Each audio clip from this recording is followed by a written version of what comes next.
This is Stacey Eldridge. Welcome to Captivated. This world vies for our attention in 1,000 different ways. But the most important thing, the preeminent thing, the essential thing is to give our attention to Jesus. Hello, friends, you cherished ones of the living God. Stacey here, and it's already March. Okay, just slow down a little, please. God just needed to slow down a little. I am so happy to be in the studio today with my dear friend, Gayleen. And before I start asking her questions, I wanted to share a story with you that I share at Captivating. I have a friend named Gayleen who was encouraging me to go ahead and get my mammogram. You know how those are described as making a cup into a saucer. And I was not looking forward to it. But Gayleen says, we're going to have fun. We'll bring satiny jammy tops and we'll celebrate. We'll go out to P.F. Chang's for lunch There you afterwards. go. Yeah. So I go, yay, let's do this thing. Okay, with you, I will do it. So we go, we have actually a great time. We had a good time. Go out to lunch. About a week or two later, I see Gayleen. I just commented, so did you get your letter? And you said, No, I did not. I got a phone call that I have to go back. Yeah. So what Gayleen got was a diagnosis of stage 3 cancer in the battle for her life. So I am so happy to have as my guest today, cancer victor, Thank you. Gayleen Gardner. Welcome, Gayleen. Thank you. I'm so glad to be here. Gayleen, in your life, and particularly in your cancer journey, you learned so much, so much. So actually what I'd like to begin with today is, what did you learn about coming alongside someone who is suffering? You know, there's some really practical things that I learned. And I've had a chance to be alongside several of my friends besides what I learned from myself. But I think some of the things that are just down to earth, woman to woman, helpful are to just look for everyday things that you do for yourself that you could do for someone else. Because cancer treatment is so exhausting on every level. So I think the thing to remember is that when your friend is going through the treatment or the whole process, surgeries, treatment, you just need to think about what you do every day that you could take off her plate, because it is so exhausting. The physical is exhausting, the mental is exhausting, the emotional, and she really needs to save herself for herself. Yes. And for her immediate family. And so I had friends that literally bought crickets every week and brought them to the house so I didn't have to go to the pet store And that is feed the lizards. There you go. Sorry. Why are Yes. there crickets? Oh, yeah. Yes. It was a special treatment I did. Cricket cancer cure. And another friend, we had 3 teenage boys. So another friend every 2 or 3 days said, do you need milk? And I never had to think about milk because she made sure the boys always had milk. Oh, goodness. So there's other things besides meals that you can do. Take their car and put gas in it. You don't even have to take their credit card, Wow. So just little things that are helpful.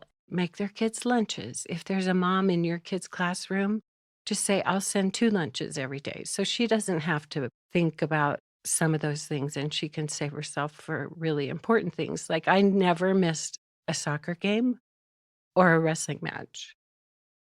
I missed a lot of other things because my friends came along and went grocery shopping or brought me milk or crickets. And that was life-giving to me, and that was really good for my kids, I think. Yeah, and really particular to you. Right. I really love that, because I know it's easy to say, because we don't know what to do. Right. I'll say, let me know if you need anything. Right. And I know that when I was recovering from hip replacement surgeries twice, and I loved people saying that to me, and I knew they meant it with all their hearts. Right. But it was difficult for me to call and ask for help. Right. Or to ask for something like, can you vacuum the Oh, oh, basement never, or never would I ask. Oh my yeah, goodness, that's very practical. yeah, yeah. You just don't want to be that petty because you think, "Oh, it'll take her an hour to do what I could do in 15 minutes," Right. but you can't do it in 15 minutes. Mm. So that's super helpful. And then I had a friend that brought me a big basket with little gifts in it, one for each day I went to chemo. Oh, And they were like socks or a lotion or a funny hat or just some little thing that made that morning slightly more bearable. And that was just fun. Um, Dave Dravecki and Jan have a ministry called Endurance that uh-huh. they have a package that you can order online that they will send to a cancer patient. And it's got an encouragement Bible and Dave's book in it and just a whole box of good, encouraging things for cancer patients. And that's something you can do for someone who's far away. Oh, that's great. You could order it for You them. can order it online, they send it, and it kind of just shows a little bit more than a card. But cards are good, Cards are great. gift cards are better. I love the idea of fun socks, Yeah, like cozy little those fluffy ones, you know? yeah. So those are all good things, I think. And then we had a friend who came from California to visit Gentry, my husband, for the weekend. Uh-huh. And he was like, everybody's focused on you, rightly. But he just came to do dinner and fun stuff with Gentry and kind of build into his life and pour into Mm, him. And, mm. so just Do people do think that of for it. your sons as well? Oh, yeah, yeah. I was homeschooling a couple of them. One woman took, my youngest son 3 mornings a week to do his homeschool. Wow. The soccer team was making a trip, and they made sure my middle son could go with them, even though we couldn't. Yeah, people were very good to the youth pastors would come and take them out and just look for things that are helpful to their hearts, which helped my heart. Aw, thank you for that. For listeners, I hope that that's helpful because I really wanted to know, like, what can I do that's tangible? It sounds actually really simple, but so hands-on, such great ideas. Yeah, Thank it you. is, and I would say a couple warnings. Yeah? Um, don't make promises of things you don't think you'll be able to do. Like, Okay. "I'm gonna call you in 6 weeks and see how you are when everything is settled down," or, "We'll do this when you're a little bit better," and then you never hear from them again. It's better just to do it when you can Yeah. than to say, "We're on, girl," and Yeah. then you can't, and that's okay, but better to not say it. Yeah.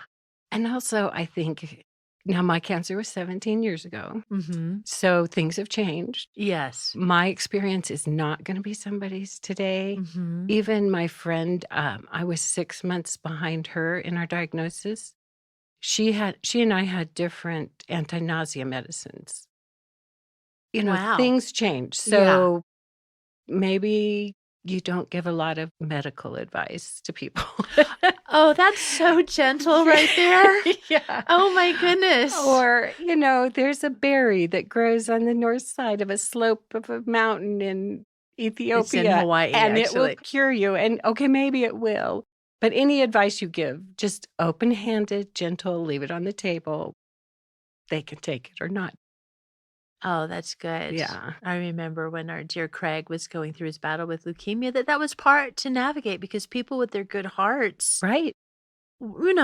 yes, if you find something you think is gonna help, you absolutely wanna share it with the person, but I love the posture. Right. Yeah. Just leave it. Just Mhm. offer it and leave it, and no judgment or pressure. There's enough pressure. Yeah, that's good because there's also so many different treatments and so many different ways Right. to go. Right, and Yeah, they may be exactly the right thing for one person and not the next. good. Okay, grace. Yeah. Grace. Yeah. Yeah. Gayleen, in addition to you having the experience of people coming alongside you, you have come alongside a lot of people. women particularly, going through their own suffering and even walking with people up to the doorway to heaven. Um, I would love, if you can, to share some of those stories with us. You don't expect your life to be exactly what it is No, you or your don't. expertise to become what it is. Uh, And it was in 1995 when I first met my friend Barbara, who was diagnosed with breast cancer, and she fought for 5 years.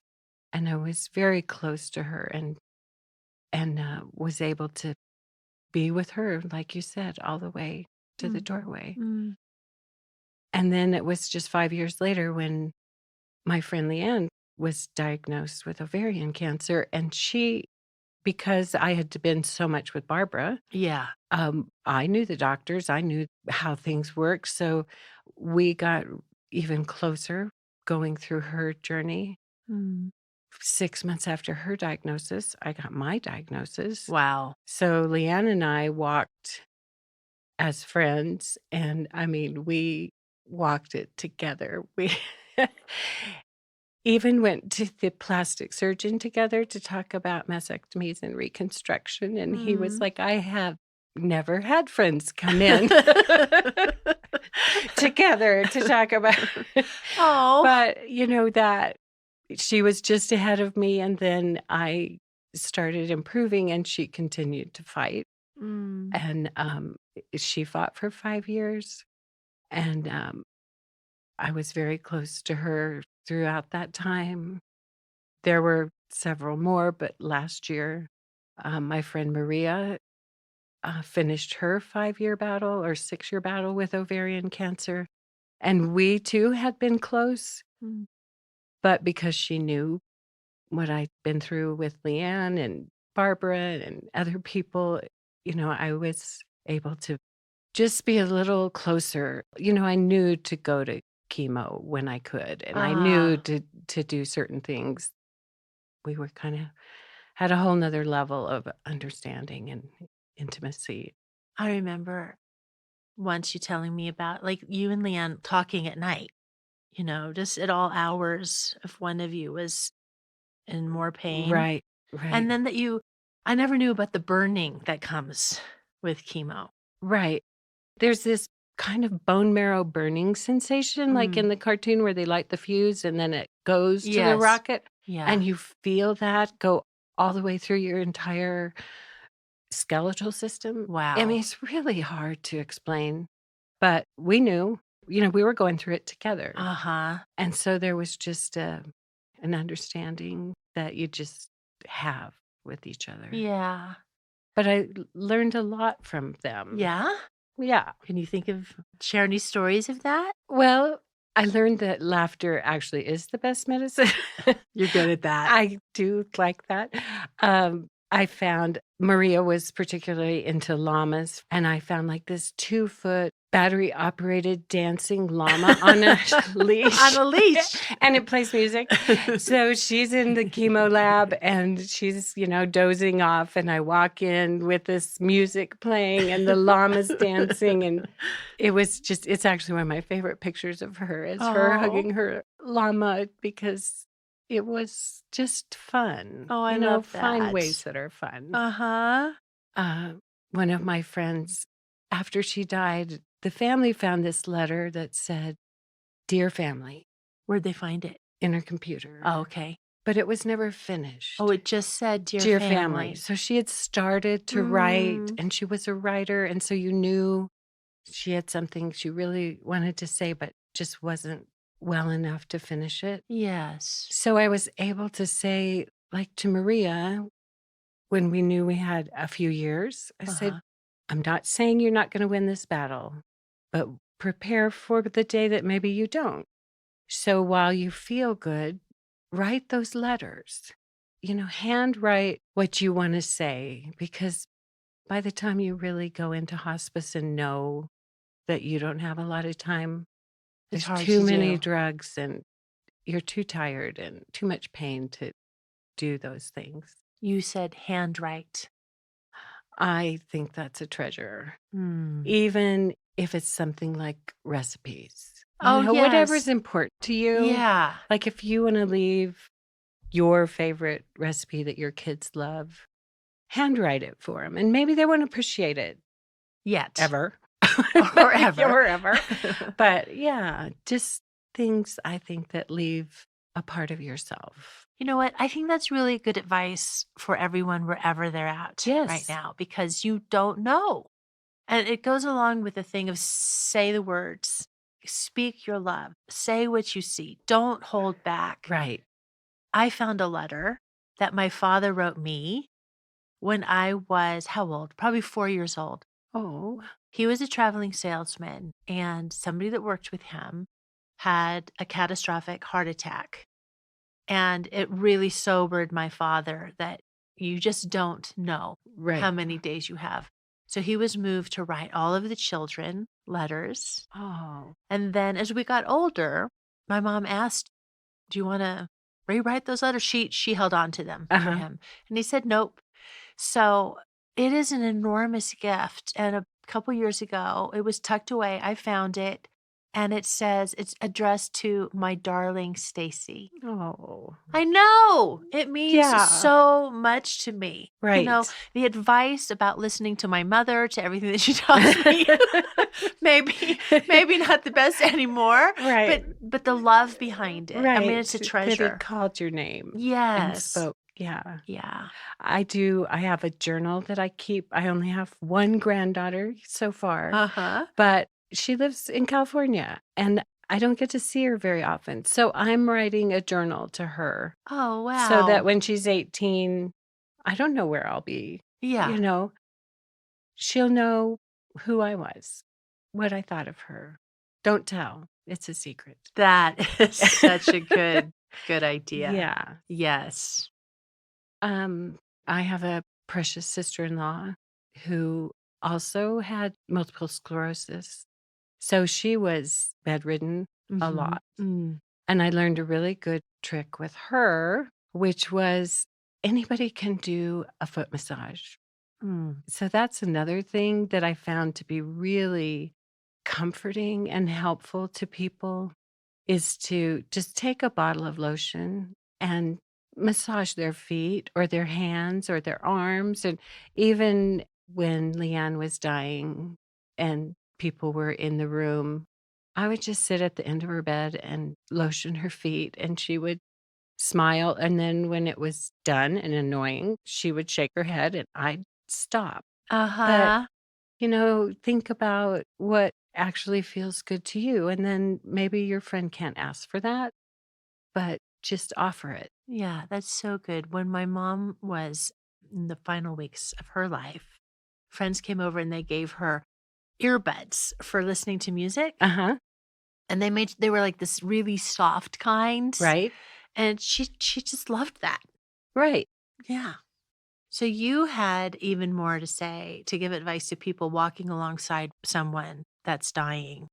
And we were talking about this and you said something about like how are you with the families? Cuz you're talking about really close friends. So there's a level of intimacy that if you have it, you can do these Right. things. Right.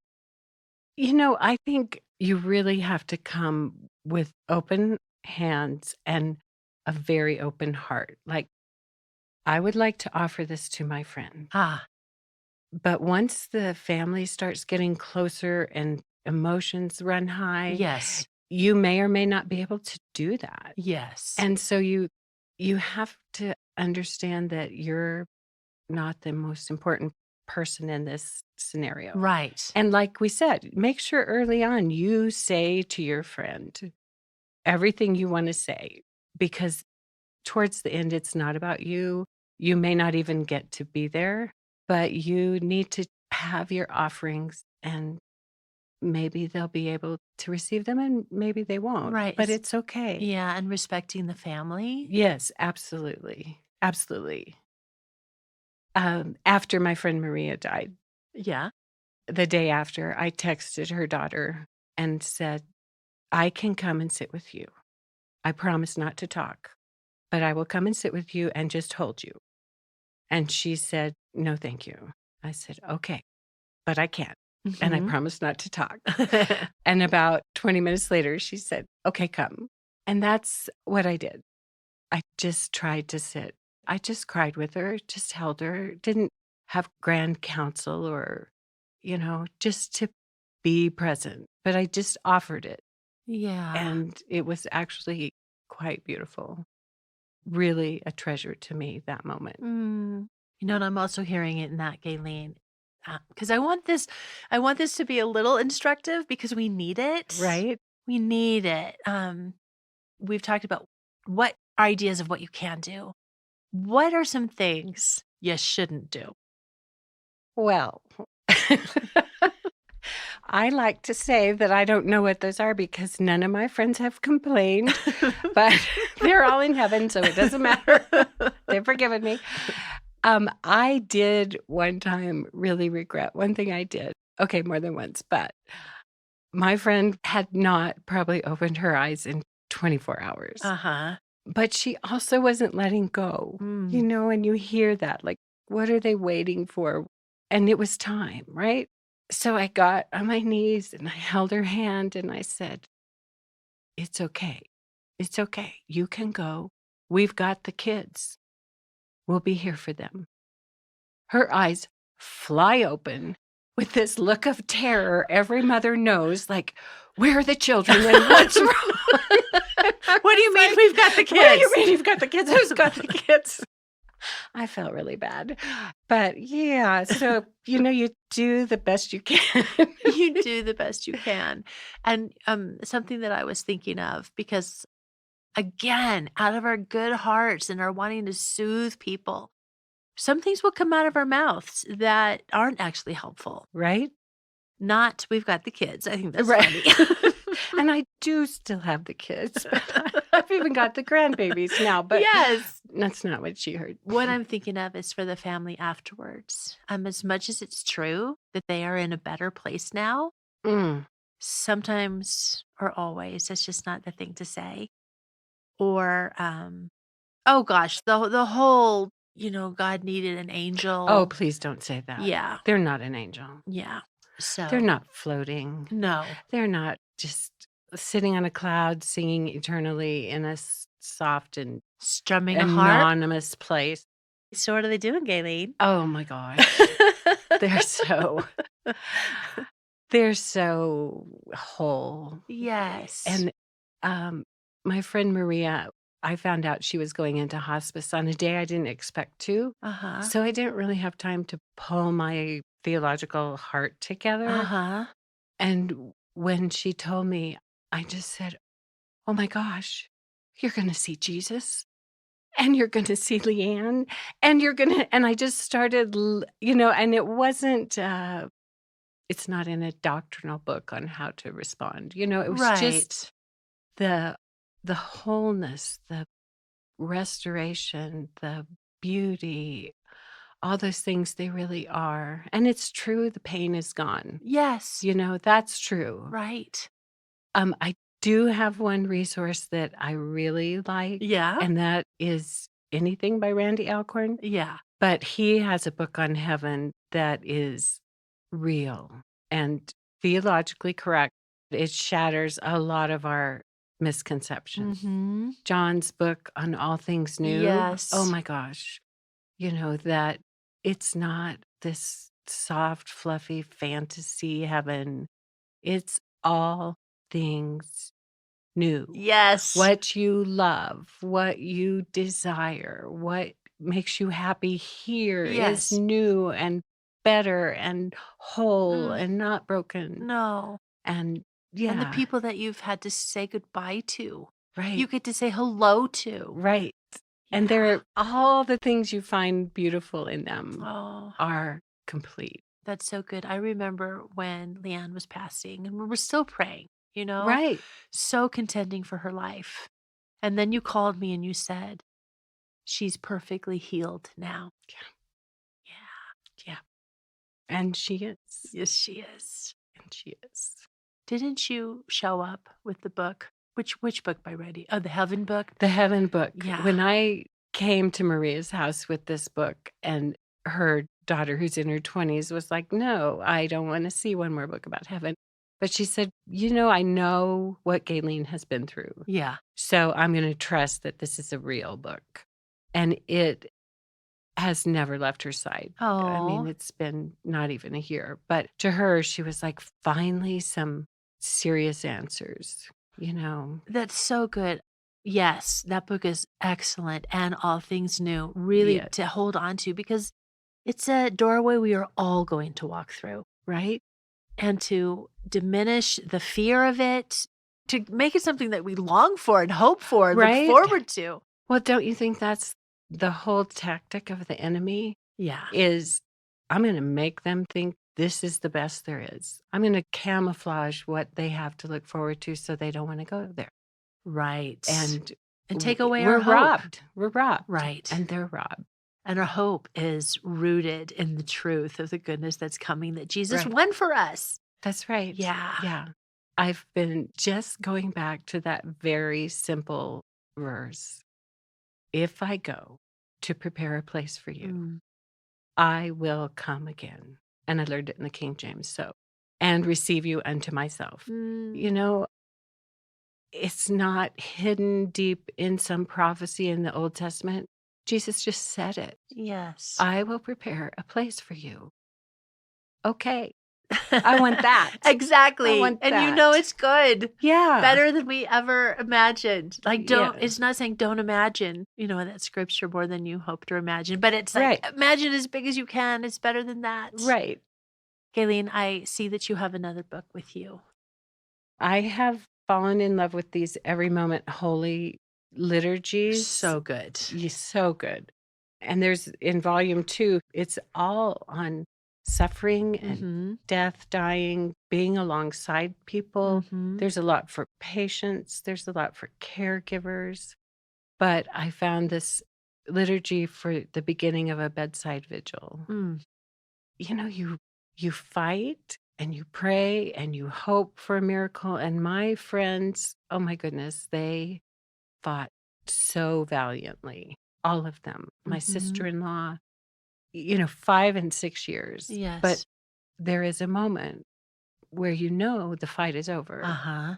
And this liturgy, this prayer is kind of a really beautiful way to prepare your heart for that time when you're going, okay, now God's in the process of completely healing. Yes, I'd love to hear it. This is just a little bit of the end. Okay. O Lord, let my small offering of loving kindness rise like the pleasing prelude of a lone instrument voicing the fragments of the grand melodies soon to be joined. So multiply your mercies through me, that my devoted service in these coming hours might bear the strains of that better song, anticipating and flowing forward toward an eternal symphony of relentless divine love, which will soon embrace and surround your child, raising and drawing them from their present distress and into a place of eternal flourishing and delight.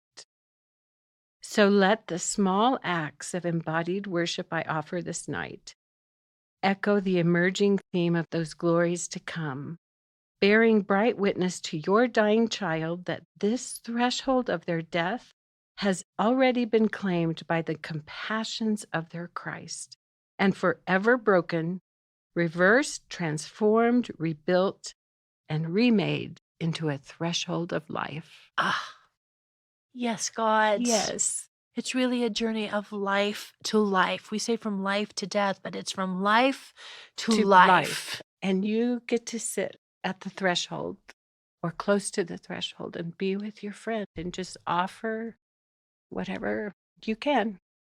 What an honor. It's It sacred is an ground. honor. It is. It really is sacred ground to get to be alongside someone. You always have to just be ready for that threshold, Mhm. for where God has for you. My friend Maria, she fought so hard, and COVID came along, and I couldn't see her. And one morning I woke up and I was, doggone it, I'm going to her house and I'm taking flowers, and maybe I'll just have to see her through her door or she can look out the window. Uh-huh. And I drove up. I put the flowers on the porch. I texted her. There was no response. So I drove away and thought, well, at least I did that much. Yes. And I got a text and she said, come back and come in. So I did. And she was there to say, we just got back from the doctors and there's no fight left. This is the end. We're entering hospice. And I was just so grateful that I thought was my rebellious spirit that was tired of being separated was really the Holy Spirit saying, I want you on that porch at that moment at this time. Mm. And I think actually it was compassionate to me because I didn't know what I was going to find there. I thought I was just going to get to show love to my friend. And Yes. it was one of the most sacred, holy moments to get to be with her and to hug her. And that was the last time on this earth I saw her. And I'm so grateful.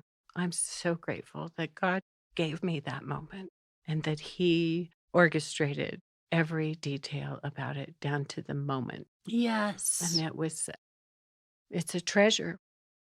It is. So what I hear you saying is you didn't hear the audible voice of God saying, "Go now." Right, right, What you felt was just an unction, a compelled, "I just have to do this." right. And you paid attention to it. Yeah, Gayleen, thank you. Thank you for sharing with us today. I know there's so much more you could say because you actually shared about 3 people, right. but I know that you have it's a ministry that you didn't ask I for. know. Yeah, no, it's like I said, that's not the vision you think your gift is going to be, but it's what God's brought me It's to, a and beautiful one. that's where I am. It's beautiful. Friends, bless you today, wherever you are in your journey, whether you are a person who needs people to be walking alongside of you right now, or whether you are someone walking along someone else, bless you. May Jesus be very, very near. And even in this moment, be revealing to you more deeply that He knows, He understands, and He is with you. Bless you till next time.